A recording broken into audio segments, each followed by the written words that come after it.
by stunning happenstance. Yeah, but he's dressed as the Frank Miller spirit, so that doesn't count. That is not the Frank Miller. As Frank Miller. I knew I was in trouble.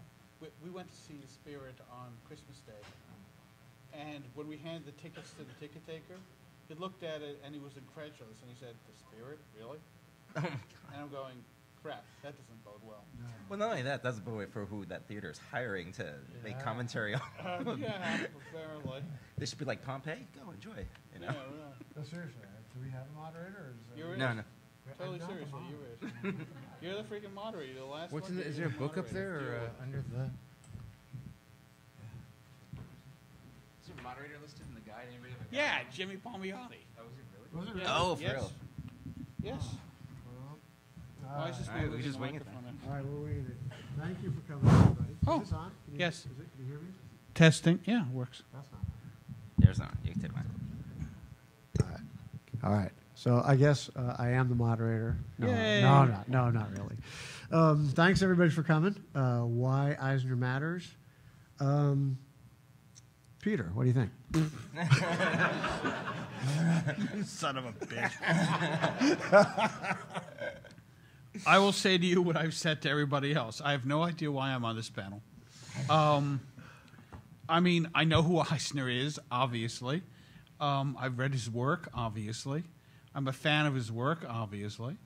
I'm not sure what I have to contribute in terms of a singular vision to this panel beyond saying that anybody who comes up to me about wanting to learn how to write comic books, Eisner is one of the go-to people to recommend for his unbelievable ability to convey stories through his combination of artwork and his word choice, his minimal word choice, very frequently. But the words that he chooses, I mean, it's when you're reading Eisner, it's almost like reading poetry, kind of like Bradbury to a certain degree. The way that it just flows from one panel to the next, and he draws incredible pathos and drama and agita from ordinary people who have just come to this country, or are trying to build new lives, people who are trying to understand the fundamental beliefs of their own religion. I don't know Eisner's personal views on religion, whether he believed in God or not.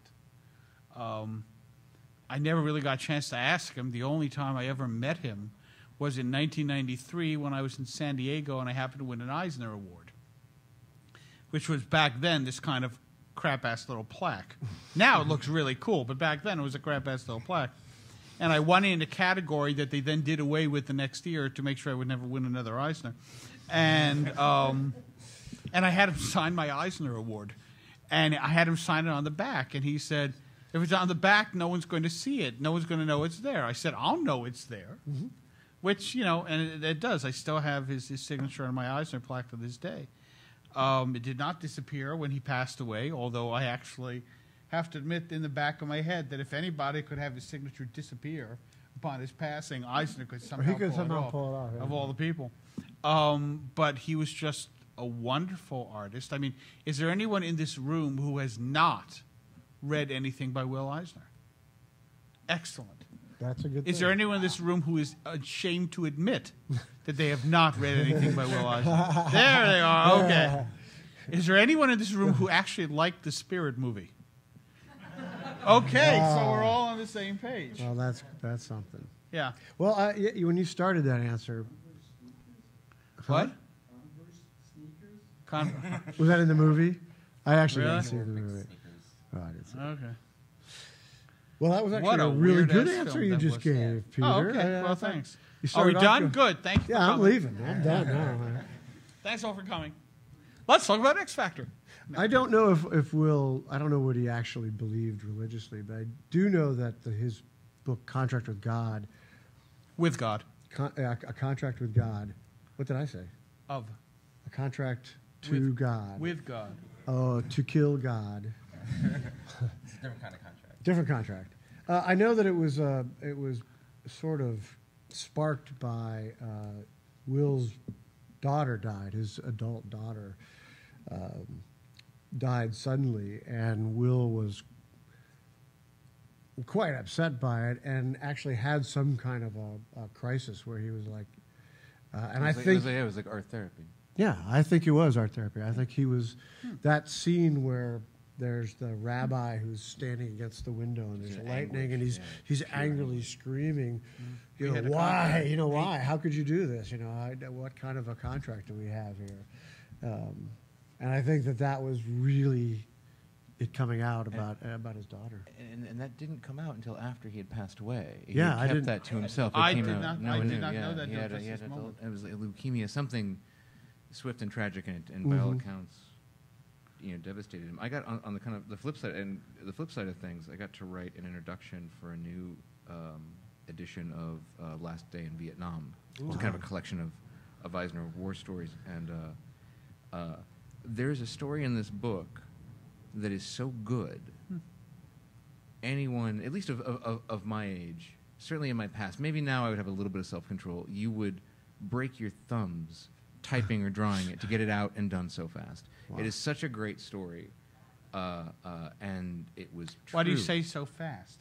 It was a true story, and he clearly waited until he had the volume of material to build around the rest of the material. Rather than put out a short story, he knew this is the centerpiece of a book about war I'm going to do one day, and he spent 30 years putting the rest of the book together. Wow. And or 20, however long it was. That first off, that long game, I respect, and just to have that self-control of knowing, like, this is killer material. This is a high, like, and just to not just get it out and put it out, to wait a while. And he was still doing things in that book, incredibly experimental, the stuff that you don't necessarily think of, quote, elder statesman, unquote, doing. You don't really think, you know, it's like I love, you know, Scorsese is 72 and Wolf of Wall Street. He's still breaking rules and looking for new things to try. Like, I love that in Eisner in this book. You can still see him experimenting and not being afraid to fail or try something. Maybe it works, maybe it doesn't, but I'm going to try it. We're going to see how it works. But the thing that struck me, the story is so great that you just would want it out there because you thought, this is a great story and it's going to make, you know, I can earn a couple bones off of this. You know, this will get my name out. This is a good story. I can do something with this. And he waited. It's amazing. That compulsion to experiment is quite possibly the most vital thing that any creator can embrace. I mean, many, many, many years ago, I read an interview with a comic book creator who shall go nameless, John Byrne, in comic scene. And John said in the interview, if I never get any better than I am right now, I'll be satisfied with that. And I read that and I said, I have just read the death knell of a creator. Because the moment you decide that you're as good as you're going to get, you're done. And indeed, if you go look at John's work, and this is not to be slamming John or anything, but if you go look at his work now and you compare it to his work from 20, 30 years ago, it's pretty much the same. Yeah. His style has not changed or evolved in any way, shape, or form in 3 decades. Compare it That's to not say, true, actually. He stopped using a pen. Okay, I'll give you that. No. But there's a textual component to his Yes. work. I'm sorry, just to defend John Byrne. 3 words I never thought I'd say. Like, he uses a brush, he inks, and it's a tooth. It's No, a that's toothy, true. There's a texturalness. There's a kind of But I always got the feeling he did that because he was just trying to cut down on time. But you know, it's given. It showed to me a. We're turning an Eisner panel into a Byrne panel. A willingness to look rougher than he had a kind of a slickness. A kind of, I thought, a slickness, and suddenly he was willing to look a little rougher and a little like. Okay, almost I'll grant you that. I'm sorry, my. But in my head, you're right. I was comparing him to, say, Bill Sienkiewicz. Sure. I mean, you look at Sienkiewicz 30 years ago when he was a Neil Adams clone, and now he's like, what the hell? Yeah. I mean, I should know. I did a story with him in the Rocketeer thing, and it was insane, but it was fantastic. Yeah. And Eisner really, as you were saying, embraced that notion of experimentation, of not being afraid, and he did it longer than anybody on this panel. He died doing it. Yeah. Fagin the Jew, his last work. I mean, aside from being kind of our friend Brian Bendis wrote a piece about Fagin the Jew, and Brian's perspective as a practicing person of the Jewish faith was to view Fagin the Jew as a kind of a meditation on racism, as a kind of refutation of the Ebony character, the quite frankly problematic Ebony character in the Spirit, and it's this kind of, again, a difficult, challenging, provocative work of a man who at 80 whatever didn't think nailed it. Yeah. You know, and he was still doing this probing, and by all accounts, he'd worked on Fagin the Jew for a very long time. It was a big, that and Protocols of the Elders of Zion were two very big works at the end of his How many career. people here have read Protocols of the Elders of Zion? That was, well, the Spirit has, of course. You should all read that. That was an incredible production. And just how courageous to just to re-examine. You know, I think so much of that wasn't necessarily born out of hatred, but just ignorance. Oh yeah, Sure. And insensitivity, and sort of. And writing about that stuff is dangerous. And to own it, Oh, to yeah. own it, Somebody's and always to gonna take embrace it. something wrong. But although to take this those day, chances. I'm depressed that Gary Coleman died, because if anyone could have played, right? Anyone could have played him. It would have been I Gary don't Coleman. know about that. yeah, No, Gary Coleman could have pulled it I off. agree to But- disagree. What you talking about, Spirit? Yeah, I mean, perfect. Oh my God, no. I don't think that word means what you think it means. I like the Martin Scorsese. He would have been Ebony. Now you're all going to leave here picturing him as Ebony. Oh, I thought you meant he was going to play Fagin the Jew. What? There you go. Gary Coleman in a role that really will surprise you. I actually, I hate to admit it, I am not familiar with Fagin the Jew. It's terrific. When did that come out? It was either, if it wasn't his final work, it was his penultimate work. Oh, okay. It was definitely later. Who published it? Dark Horse, and I think Dark Kitchen Horse. Sink, and then it was in that weird. It's Kitchen Sink DC. It's DC. Yeah. It's not Kitchen Sink DC. Now it's all Dark Horse. So now it's all Dark Horse. Amazon, here I come. Yeah. I love that. I love masters, established masters, still being like I think fearless part in of that. it for Will, I think, was because he kind of started out experimenting with just the newspaper strip. Yeah. Sure. I think he was the first guy that they asked to fill a whole page, right? Before that, I think it was like kind of a conglomeration of different strips. Was he really? I believe so. I could be wrong. Well, no, when comic books were a huge fad in like the early 40s, newspapers wanted to get in on it, and he was asked by, I think, the Chicago Tribune to do a comic book for the newspaper once a week. Yeah. So he was doing a little comic book 8-page Spirit section, and he was in charge of the other features that were in it.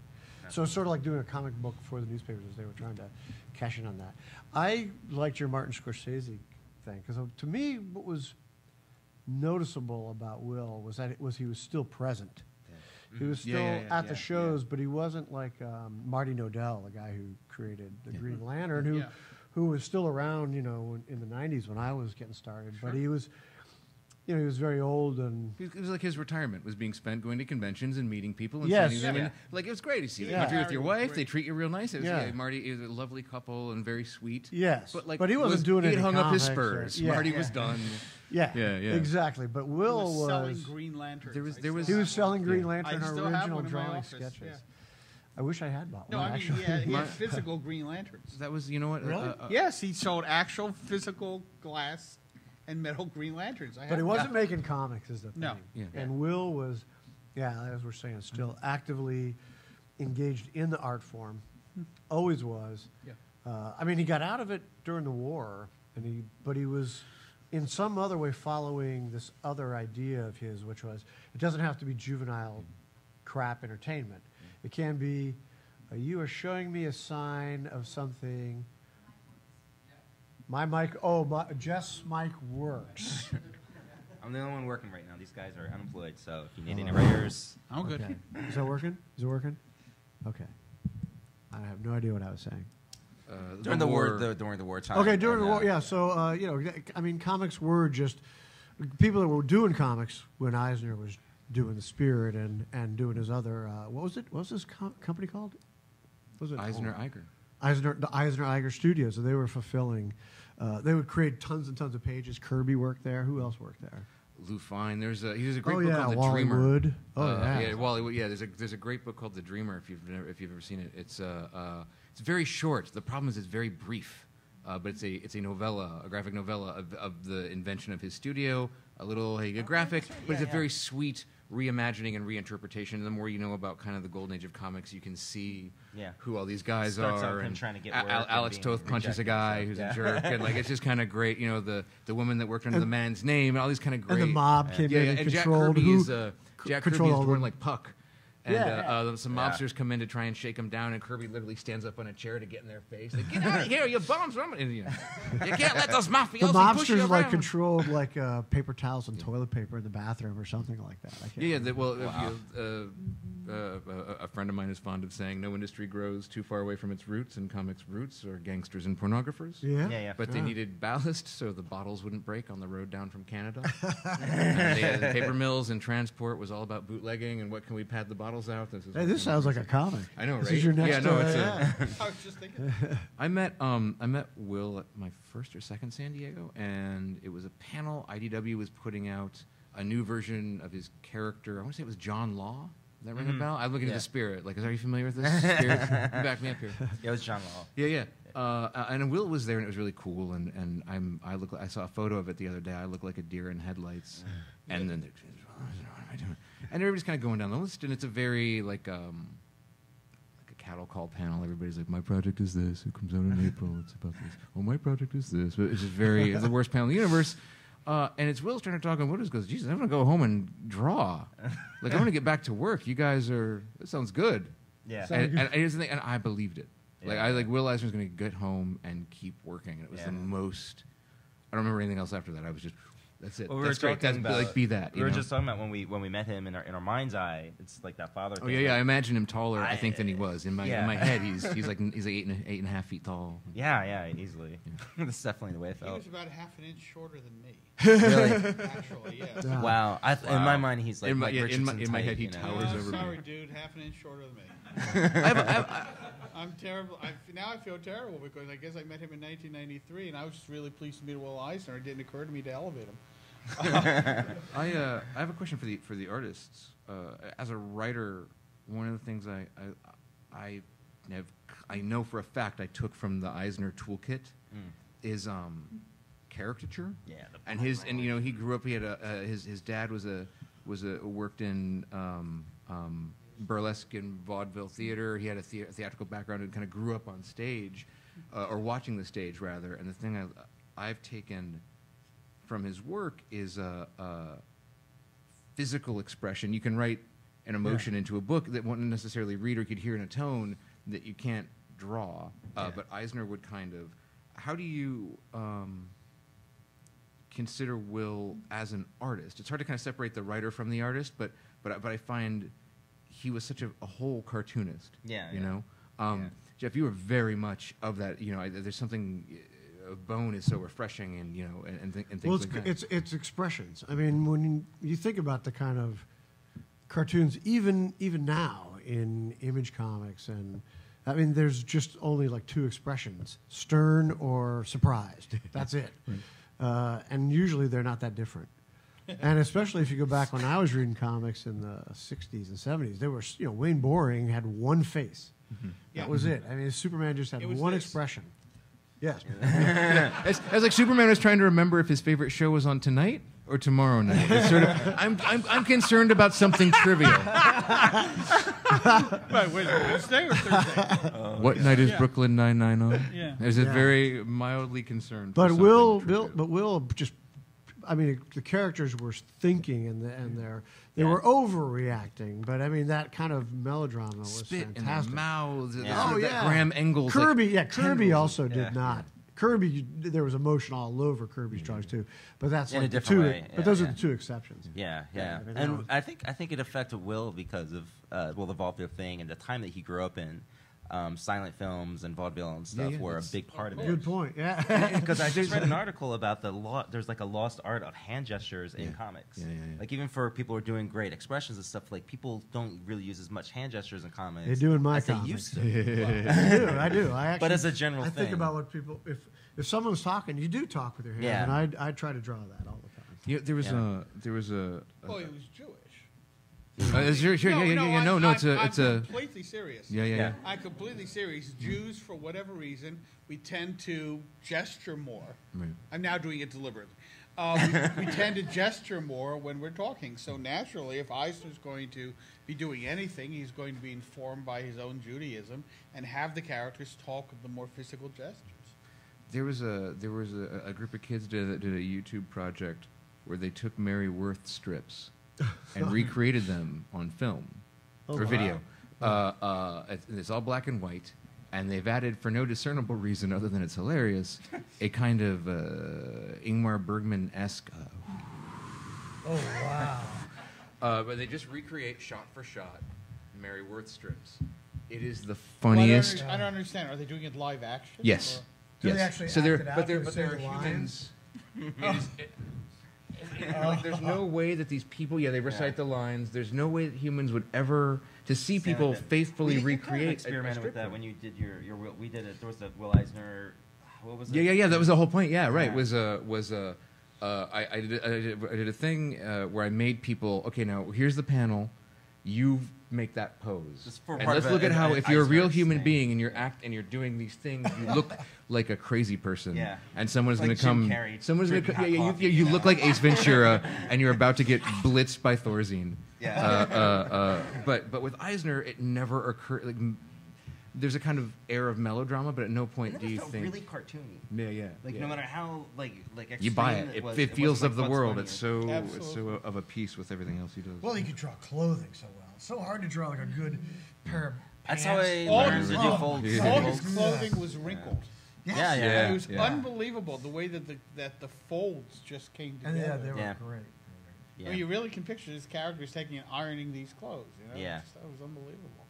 Well, there's also the fact that he, I know this is kind of arguable, but created the graphic novel, which I would is like to argue that. well, you can. I mean, No, you're there are. No, Well, at least for completely original right. material, No, right? that's- Like yes. he was the first guy to do original material for a Absolutely. graphic novel. No, you were giant absolutely collection. right. Which I mean, is people are like- always arguing, "Oh, who did the first graphic novel?" And it's like Will Eisner. Shut up. Because it wasn't a It wasn't a bundle. It was original content. Well, and he was the one who, as it was being rejected by every publisher and bookseller, he was the one who took that name, even if somebody else used it first. He's the one who put it on his book and said, "We're going to call it a graphic novel," in an attempt to try to like stave off the horrors of being a comic book. Yeah. Even though I hate that name myself now. What, But he's the comic one that graphic novel. Oh, okay. But he's the one. It's Why do you that hate book. the term graphic novel? Well, because what does it mean? It's like it's now I don't It like means it a novel for what. told in visual styling instead Well, of. I mean, it's a words. not like Mouse is not a novel. It's Yeah, it is. nonfiction. Well, I mean, it's a mouse and a cat and a Jew or whatever. But well, it's an attempt to be. It's sort of pretentious, which was the point of calling it that way when Eisner did it, because Well, he needed sure. to be pretentious because of course, were so because low it sounds blow. better than. I think big at this comic point, book. when Batman and Avengers have earned out at $8 billion at the box office worldwide, like, all right, we're here. We can stop apologizing for it. Exactly. You know, but Yeah. it's a marketing tool that kind of got out of hand. Well, and he's the one he's the one who did it, and if nobody else did it before him, that anybody remembers. What a or risk! mattered or Imagine did drawing that anything. many No, pages. I and not knowing would if it was going to love- go somewhere. I would like I always bug Chaykin with stories about because Chaykin like apprenticed to Gil Kane, and so Chaykin would kind of pass on. I always ask stories about like, so what was this? What was that? I would love to have seen what people thought. Like what did Gil Kane think? What did Harvey Kurtzman think when he saw? Like how was it received within the comics community, especially the guys that came up with him? That's a great question. I do Yeah. not know. Like, what was the reaction? I mean, Harvey Kurtzman has a claim for one of the early graphic novels. sure. He did the Jungle Book, Yeah. which was after And Gil he Kane left- with the Gil Kane thing. The Gil Kane as well. I don't know what he Black did. What did Hawk. Gil do? Black Hawk. No. It's what is anybody got me? What? No. Shit. Somebody. Trust We're in a me. room Gil with Kane. comic Maybe. book fans. Yeah. Sorry. Tom Brevoort. Oh, here. well, My Name is Savage. Was that him? No. It's a Black Mask. Is that it? It's Black something, right?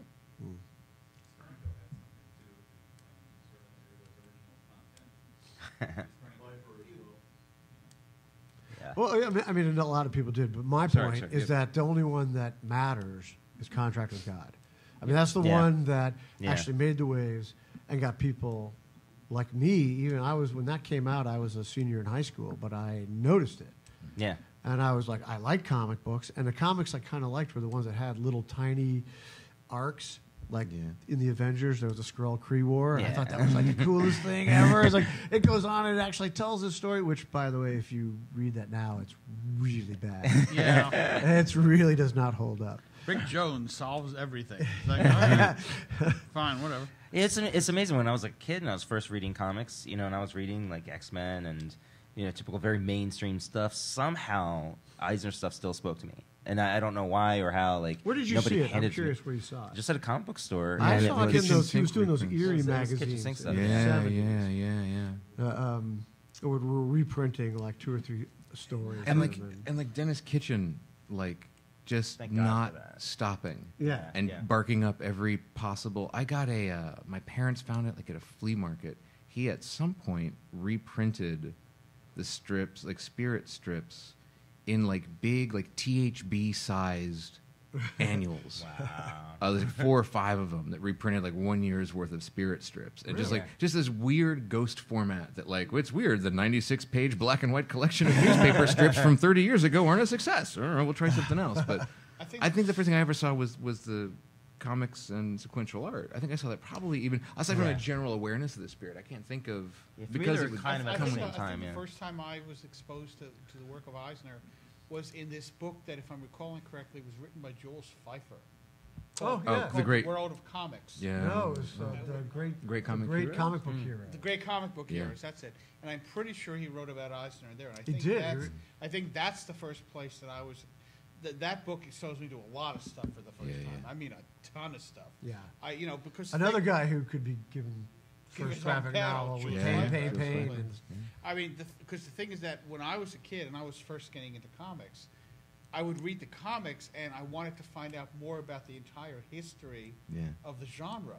So Pfeiffer's book was an incredible revelation in terms of where everything had come from. I mean, I didn't know, as a kid, I didn't know the Silver Age of comic books existed. Sure. That- Yeah, yeah. Not the Golden Age. I had no idea the Golden Age existed. Yeah, and I that- didn't And know. that Kubert was drawing Hawkman even then. I was didn't shocked know, by that. When I first started reading, I did not know that there was a Flash before Barry Allen. That there was a Green Lantern before Hal Jordan. I didn't know any of this stuff, and I was and Pfeiffer's book was a revelation. And Pfeiffer, if for anybody who doesn't know, is the famous Village Voice cartoonist. He's also written a lot of cartoons, and he wrote the screenplay for the Popeye movie in the 80s. He actually got his start working at the Eisner-Eiger studio. He was one of the guys Yeah, who... big hand for Jules Pfeiffer. Thank you. Yeah, Jules Pfeiffer. For me, Eisner, there was another element of him, and that was just his... I started to bring this up earlier. His presence in the industry, like when you would go to shows all over the country, we're like a big tribe. I go over and I see Peter, and Maggie Thompson. And there's certain people you get to see over and over again. And Will was one of them. Not anymore, but No, I meant at this convention. no, not that I know of. Okay. But I would see Will, and Will had this. There was something about him that was more than just an elder statesman. He had more power than that. I don't know how I'm going to explain this, but he had a sense of collegiality about him that he kind of insisted that everybody else maintain. Yeah, he Do you know didn't. what I mean by that? Yes, he didn't want to just be nice to you. Like when I met him, I'm sure it was the same with Matt. It was just, oh, it was nice to meet you and shake your hand. He was interested in what the title was, the thing you were working on, and what you're doing. Like he was asking you questions about you, not just accepting compliments about himself. And he wanted to make sure like that you were getting along with everybody else, or that you're being treated you well were by fair. publishers and stuff like that. And, I mean, he just was. He wanted everybody to share information and keep. one of our first teachers in comics, really. Like he was the first guy to lay down stuff and try to communicate. I couldn't why believe the pictures were. when I saw comics and sequential art for the first time. It was as though I had discovered the Torah. I was like, I've been wait. Oh, this is. It was such a somebody thought to write this down, and it was a revelatory, and I couldn't believe that I hadn't heard of it. Yeah. And again, it was a friend had it who happened to be in a place that had a better comic store than mine, and there's he got been an so old many- copy of it. There's It been just so many other really good instructional books on comics, but they still kind of just don't beat like Yeah, it's such a and a lot of it is sort of how to make comics the Will Eisner way. Mm-hmm, sure. But it's not bad. That's you a can good do, way. You can That's do a a lot good worse. Well, learning.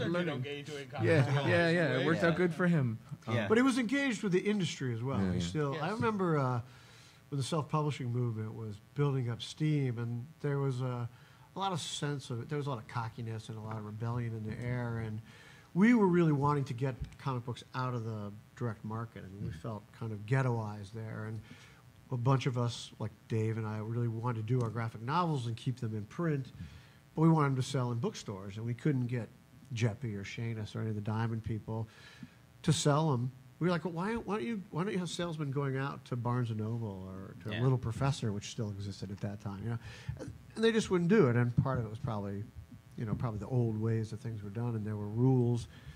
But I remember Which is funny considering the direct market was relatively new at the time, and the way that they did things quickly became very, very established and hardbound, codified, as if they'd been sure. around for decades. And Peter, you had a kind of a first-person POV there, right? That was you were. I worked in the direct sales department of Marvel Comics for 5 years. Yeah, yeah. Oh, wow. And that was as the direct market was sort of incepted, right? Yeah. Oh, absolutely. I mean, when I was there, and it was only a very short time earlier that Phil Suling had basically caused the direct market to come up, and Diamond had just started, and we were just starting with all the various distributors, all of whom, except for Diamond, are now gone. Well, let me ask you. Maybe you know the answer to this. I wouldn't bet on it. Why weren't we selling it outside of the comic book markets? Was there some kind of rule about we had No. to stay? I mean, because there was the Marvel Comics. There was the newsstand market, Yes. which was dying, Right. and that's what the direct market was Distribution kind channels, of right. taking its place. Correct. But was there some reason why we couldn't sell it outside of there? None whatsoever. As a matter of fact, Marvel Comics, in conjunction with DC, but Marvel Comics was the first company to get its books into Barnes & Noble and B. Dalton's. Okay. That was arranged by Carol Kalish. She was the direct sales I manager at the remember. time. Yeah. Carol was a big believer that we needed to break out of the bounds of the direct sales market, a philosophy that, as I'm sure you would not be the least bit surprised, did not go over really with the guys who were, in fact, distributing books to the direct market. Right. They did not like at all the concept of our books getting into Barnes & Noble and B. Dalton. They saw them as a serious competition, which we felt was absolutely ridiculous. The whole purpose of getting the comic books into B. Dalton's and to Brentano's and many other stores that are no longer there was to see them as a way of servicing, a way of getting people to start reading comic books. Because people who were not going into direct sales comic book stores were still going into B. Dalton's and Barnes & Noble and these various bookstores. And the concept was, once they're in the bookstores, they will see the comic books. Yeah. And that was really the whole purpose. Now, this, of course, was before trade paperbacks and Marvel's graphic novel program and all of that. Once the trade paperbacks and graphic novel program came forward, then it just broke loose. I mean, then, so that it's now reached the point where comic books are no longer available in many bookstores where they were before. But now you've got entire sections of trade paperbacks and graphic novels. Okay, so this conversation we're having right here, which is really dorky and inside baseball, this is kind of shit we would talk about with Eisner for hours. Yeah. I mean, you'd go to the WonderCon, which used to be in Oakland, and there was just one hotel lounge, and we would all sit around and, and have BarCon. beers. Yeah, BarCon. And Eisner would be right there in the middle of those conversations. And I might disagree with him on something, and he would turn to me and like a laser, and he would just chew me So up. at that point when you guys were He was talking, so smart. He was so with it. He was so old, and he just destroyed me. He was still completely That's because engaged. anything you could think of, he's already thought of and come up with a response. well, that's But that's sort of the missing. right. That's the last. But he's still there doing it. He's still engaged with the whole industry and everything. That's the last kind of, I think, component of this Eisner equation is ownership. yeah. and Eisner owned his work pretty much from day one, Yeah. and was really a good was point. a creators' rights advocate. I think that was what attracted him to IDW. He was a tireless defender of that, and that came from working in the assembly places, the packaged studios as they were called, where guys would all work for Bob Kane or whatever under Bob Kane's name, and he saw the way that could be run and didn't like it, and when he started Eisner Eiger, it was done differently, and just throughout his life, the spirit was his. When you And, guys you know, were- all that kind of stuff. He wasn't, you know, that was, and that has remained a critical part. I think an important part of comics Totally, is you do what you love, do what you enjoy. Try doing something for yourself too. Like if nothing else, pride of ownership can't be beaten. It is a profound and special thing. It's the best. So when you guys were hanging out at the BarCon thing, I'm guessing this is kind of close to the beginning of some of the webcomic things. It's really sad that he missed out on what's happening now with the digital comics and digital distribution. I would have loved to have seen his thoughts on that. Because we're constantly trying to motivate and innovate to this thing. Yeah. I think he missed the webcomic. Well, I mean, he was aware of it. there were some webcomics like in the late '90s and around that time. Yeah, but it was. It wasn't the scene as no. And there weren't too many good ones. And but I do remember in the late '90s talking him into going to SPX. He went to SPX. What's so funny? I love the image. Of course, Will Eisner at SPX. Yeah. Like Yeah, Will, I of think course, he Will did. Eisner would love Yeah. James Kolchaka. He Will did. Eisner He would did. love James. He Like that kind of. walked around and just was energized by everything he saw, and thus energized everybody he saw. He went up. I think he went up to Craig Thompson. Oh. And I don't remember this story firsthand. I think Scott McCloud told me this. That he walked up and saw Craig Thompson's Goodbye Chunky Rice. Yeah. And he flipped it open, he looked at him, and he said, "You were going to do a really big fat book one day." It's kind of Right. wild, because he really did. Yeah.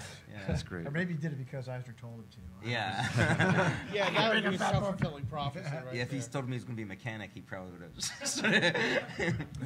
Hey, you're gonna get me a sandwich. And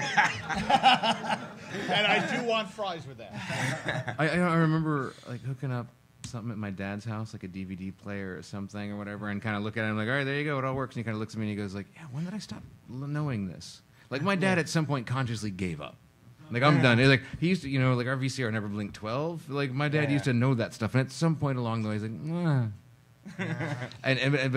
but that's, I think that's why I laughed. That's why I laughed about Eisner at SPX. Is Eisner never like, of course, and I bet mini comics, and I just imagine he read. I love that image. There were so many creators and writers and stuff that have done amazing things in their, almost like in their little fiefdom or pocket of thing that they did. Like Alex Toth did a very specific thing. Jack Kirby did a very specific thing.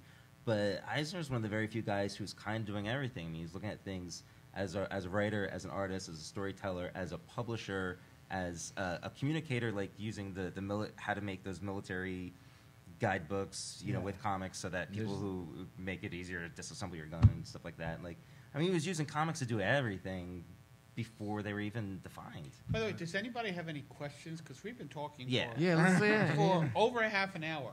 Yeah. So if anybody wants throw us a rope, put forward or a noose, or whatever. Anything, of course, the Spirit. What's up, Spirit? They want to see the microphone so that all the viewers that are Oh, they do? Nice. All right. For those playing at home. Ladies and gentlemen, Sam Jones. In the spirit of the theme of this seminar, I took that particular one, Contract with God. I wanted to stage it. So I took it and I said, okay, what do I have to do with this to, you know, be able to write for actors to perform it? And I stared at it and stared at it. I said, nothing. You just take the words that are in balloons, you put them down there, and then you put the pictures.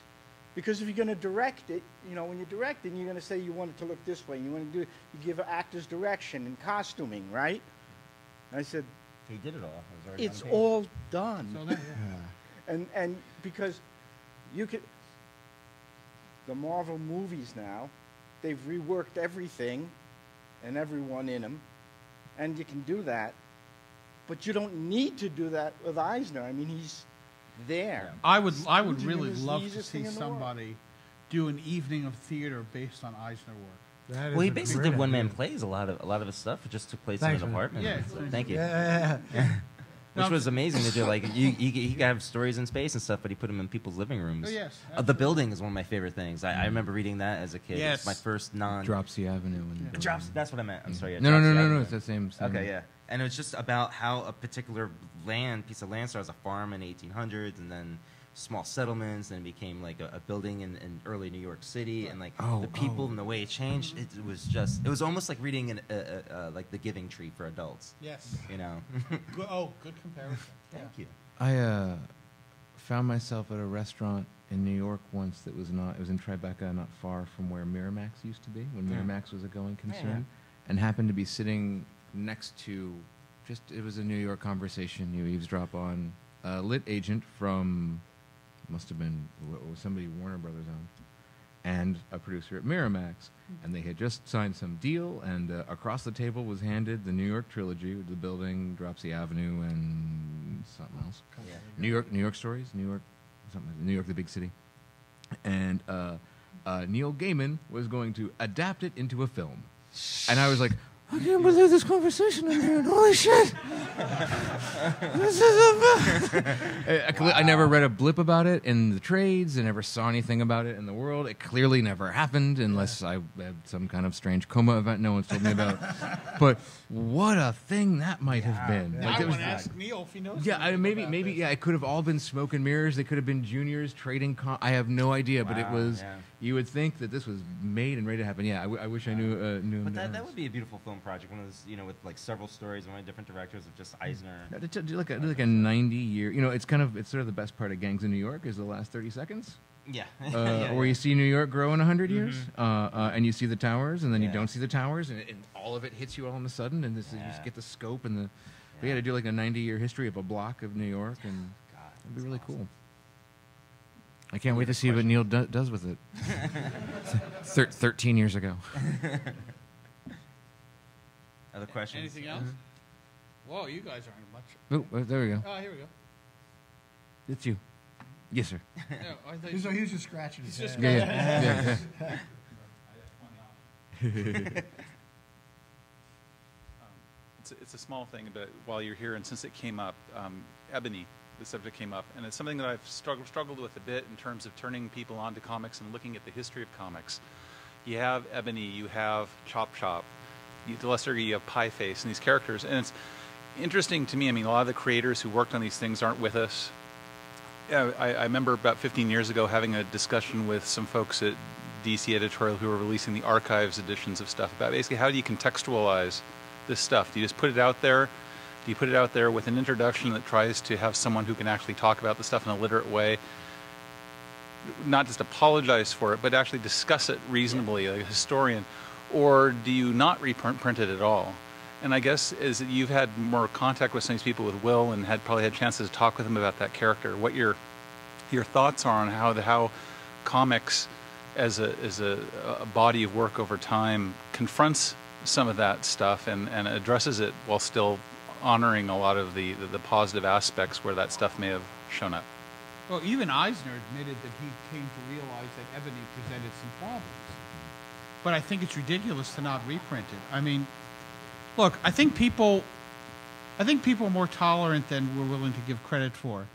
Years ago, I mean, this is not Eisner-esque, but years ago, I was working on a convention that was in Maryland called, I forgot, August Party.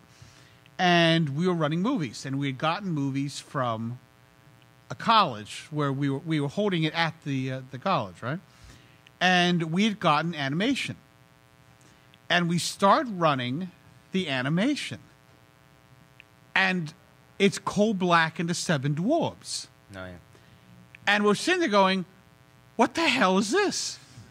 And we immediately stopped the movie and looked, and all of the films were of that nature. They were films from the 1930s and 1940s that cast blacks in stereotypical roles. And we discovered that what had happened was that the university had sent us over the wrong movies. They had sent us over films that were designed for a course that was specifically about animated films that did not stand the test of time.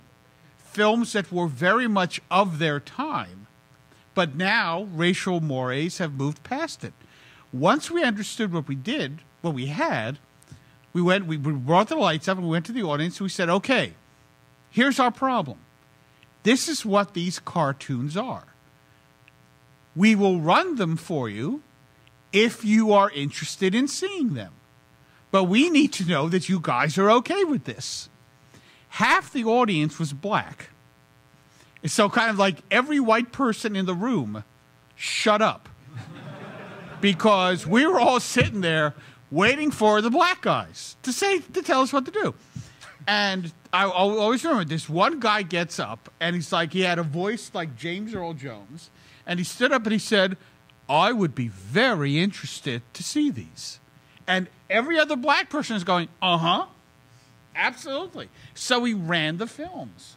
And once people understood the context of what they were seeing, they then were actually able to enjoy the films. Because if you look at it from within that context, actually they were pretty damn funny. But they were at least able to understand what it was they were looking at. So if the stuff's going to be reprinted, by all means, if it's necessary to have introductions discussing the heritage of Ebony or the mindset that was at the time that prompted him to come up with a character like that, then absolutely go for it. But I think it's ridiculous to pretend that we aren't what we were because it's no longer appropriate. I agree. They should be reprinted. Yeah, I not totally talking agree. about it But is worse than... in the case of like Ebony, I think there's more to it. It wasn't just a nasty racial stereotype. It was sort of the simplistic and somewhat ignorant and arrogant. It was wrong. Way. It was wrong.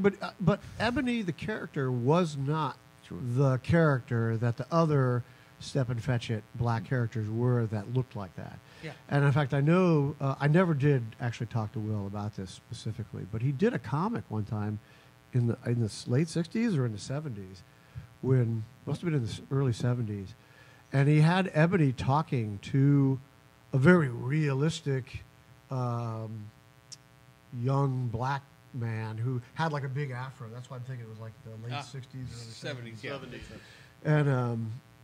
And Ebony was defending himself. I mean, this was Will wrote this, but Ebony's defending himself, and he's like basically saying, "Look, I saved the spirit's ass a bunch of times. I wasn't his slave." And he was like, at the time, and he didn't actually say it that way, but that was what was implied. And I do think that Will thought he was taking a black character and making him a full-fledged member of the cast, and unfortunately, the way cartoonists exaggerated black people at that time was very stereotypical and you could put your finger on it right away. Yeah. On the other hand, I see things like in Dumbo, the crows. They're obviously Jim Crow. Peter Pan, what makes the red man red? I think but the crows are the only ones who are cool. I mean, they're the ones that.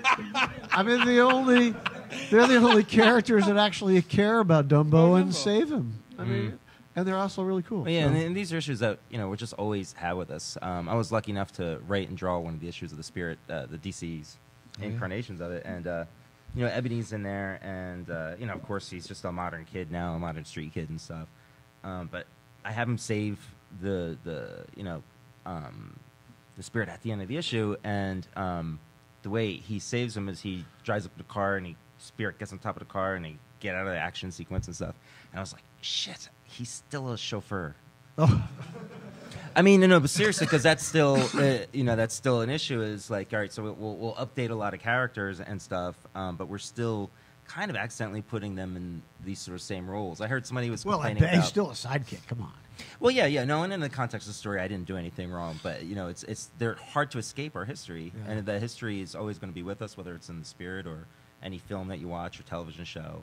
Yeah. He's still a chauffeur. Well, somebody was talking about Agents of S.H.I.E.L.D. And as long as you don't have them shine in the Spirit shoes. Well, and then the Asian lady, and I forget the character's name and the actress' name in Agents of S.H.I.E.L.D. Ming-Na. Yeah, they were comparing her to basically Green Hornet and being the chauffeur for the action hero, for the stars and stuff. And it's like, well, we still have that legacy in all of our entertainment and stuff. And Yeah, look, representation in comics is everything. Yeah, but and I'm going to say it again because I believe it. character. Representation in comics is everything. Yeah. And it's something that the white men that have run comics for 70 years have done very badly. You own it, Hey, and so you you- fucking do better. So this is slightly Pardon my off language. I'm topic, though. sorry. No, but I just like that's. Yeah. You know what? And Birth of a Nation is a masterpiece, and it gave us cinematic language as we know it. By the way, the KKK are the heroes. Yeah, Yep. it's a piece Let's of shit. talk about Yeah, that. that's- Like it is. It's inexcusable. It's. But you still have to watch the movie. Yeah, you have to go but you have look to at own it. You can't to whitewash it is almost a greater sin. It perpetuates it. It's like, oh, it was okay because it does. It's never okay. And the only thing that can you own it and do better. That's it. And I think that's the fascinating thing about Fagin the Jew and the Protocols of the Elders of Zion is you can really see Will really wrestling with it. Yeah. And like God, and sort of realizing his legacy and owning it both good and bad, and it's pretty profound. I Gene find. Yang's stuff is pretty interesting. He's a young guy. Oh who yeah, sure. Deals with African, is he Chinese American stereotypes, and Oh. it's Yeah. pretty good stuff. Who's? I didn't hear you. Gene Yang. Gene Yang. Okay. Well, That's why Gene Yang matters. Thank you. Well, since Eisner helped invent comics, it's still kind of on target. But like, so say you were writing Iron Fist for a while, and they're going to do Iron Fist as a television It series. should absolutely be Asian. It'd be great. So do you great. feel? Yeah. Okay. It'd be great. The toys don't break. Yeah. You know. You There's have to no. explain that to some people. Yeah, but you know. But then there was a fear that now it's an Asian stereotype. You know what? It's Let's. Kobayashi Maru of race. I think. No. I think we can. Let's way put out an of Asian that. superhero front and center, and Yeah. but no, it's finally a white guy is here to save us. It is not an invalid criticism Yeah. of that story, whether it's Iron Fist or Amazing Man or that Last Samurai. any Where they literally literally mowed down a field hundreds. full of Japanese guys and Tom Cruise survives. I think there's nothing wrong with it. Put an awesome actor in it. Anthony Mackie, the guy that plays Falcon, is going to be a superstar. He is so good in the Winter Soldier movie. It's like seeing Independence Day and coming around going, holy shit, Fresh Prince is going to be huge. It is that same. It is such a great part, Yeah. and he is so good in it. They're saying he kinda steals. He's It's dangerous it's a terrific film. It's a terrific film, but that is so great. He is so great, and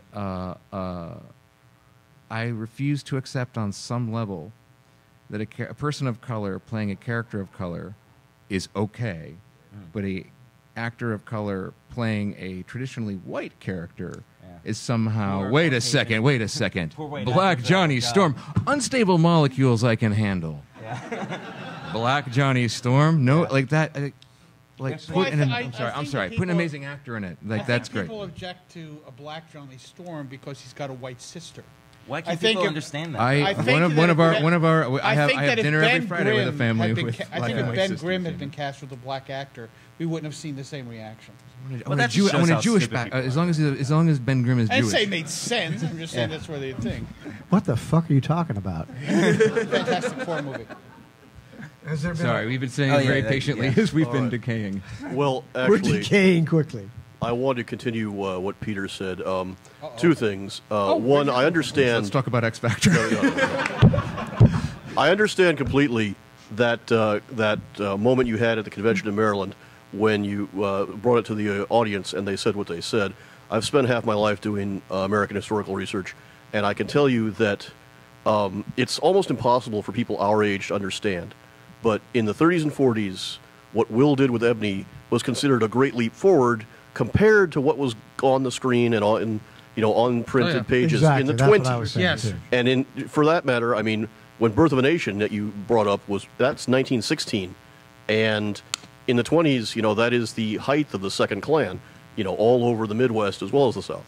So the point being is that even, and there are even, historians. That was not a leap forward for the Klan, though. That No, still showed the Klan being. My point is that Ebony and even having these characters in the mainstream of the book acting in heroic ways, which Ebony did, is a huge leap forward in 1941.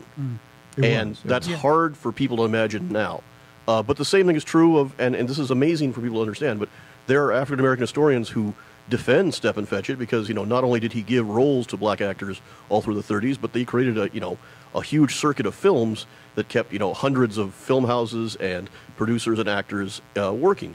It's amazing to think of. But the point I want to get to is, one, Peter's point that you have to reprint the stuff, even with the problems of Ebony, because in many ways, Eisner created cinematic language, at least the art form, in comics. I mean, you read him at his best, and it looks like a Warner Brothers gangster movie, doesn't it? All the mood and all the shadows and all the things he did. Lots of rain. All the things he did first that no other artist did before him in comics. And then the second thing, of course, is that obviously Ebony would not exist in that manner as he would today. But the fact is, we've had plenty of stupid comic sidekicks in modern movies that don't work either. And the point being is that Ebony, as an ethical character, is far superior to most of them. So, in any case, I just wanted to bring that up. And I would suggest that if you were going to teach a class on the history of graphic art, you would have to show your class the spirit at Eisner's very best, the 47 to 50 period, and say, this may have been as good as it got, for a long, long time. And that's why Eisner still matters. Yeah.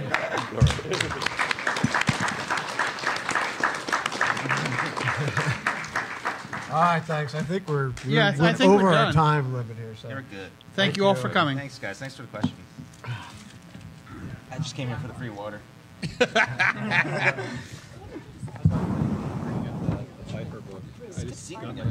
Oh, excellent. Yeah. Actually, that year that Why do I know you?